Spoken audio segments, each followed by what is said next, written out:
How to be a farmer. The dream of living off the land, tilling the ground and growing your own crops, and connecting with nature is one that many people share.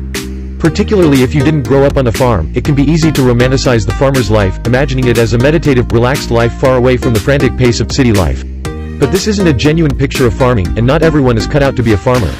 Some farmers would argue there's a big difference between someone who knows how to farm and a farmer, so consider your personality, your goals, and your strengths when deciding whether or not to be a farmer. Examining your personality.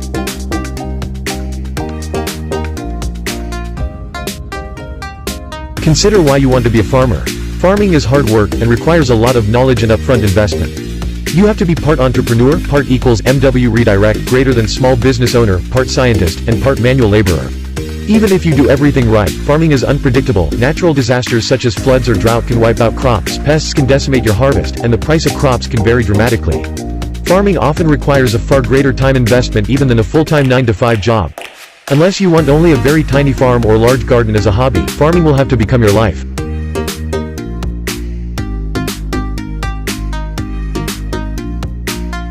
Think about your priorities. Ask yourself some questions about what you want your life to look like. What goals do you have for yourself? Are they concrete, such as a certain annual income or time with your family? Are they more abstract, such as a certain quality of life or a feeling of satisfaction? Consider what you are willing to sacrifice and what you are not. What do you need to achieve your goals, and what are you willing to do to achieve them?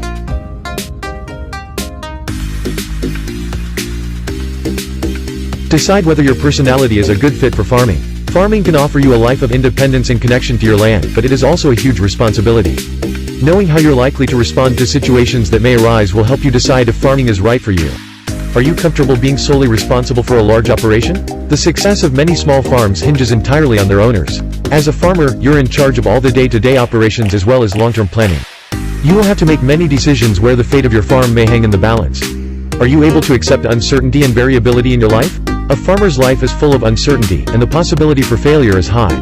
Even good years may see you operating at a break-even level and no more. Due to the hardships of farming, the number of farmers in America is expected to decline by 19% between 2012 and 2022. 1. Are you a creative problem solver? Farming throws many problems your way, and having the imagination to think of creative solutions will be vital to your farm. Are you a patient person? Farming has a very steep learning curve and you will undoubtedly make many mistakes when you first start out. It can also take a long time, even years, until your farm is fully successful, so you will need to be able to work toward long-term prospects. List your strengths and weaknesses. Be honest with yourself here. What are you good at? What are your weak spots? Are you good at accounting and bookkeeping? In order to keep your farm operating, you must be able to calculate risk margins, record sales and purchases, and track profits. Are you capable of heavy labor? Farming can be backbreaking manual labor, even with modern equipment like tractors. You will need to be fairly fit and in good health to be a farmer. Do you have enough money to invest in farming? Starting a small farm requires a lot of initial capital. You have to buy materials and equipment. You also have to buy land or face unfavorable land-lease relationships where you have little control over your farm, too. Are you a fast learner?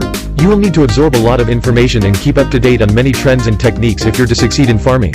Do you have significant health problems? Health insurance can be quite expensive if you're self-employed. If you have chronic health problems or require many expensive prescription medicines, farming may not offer you enough reliability in your health care.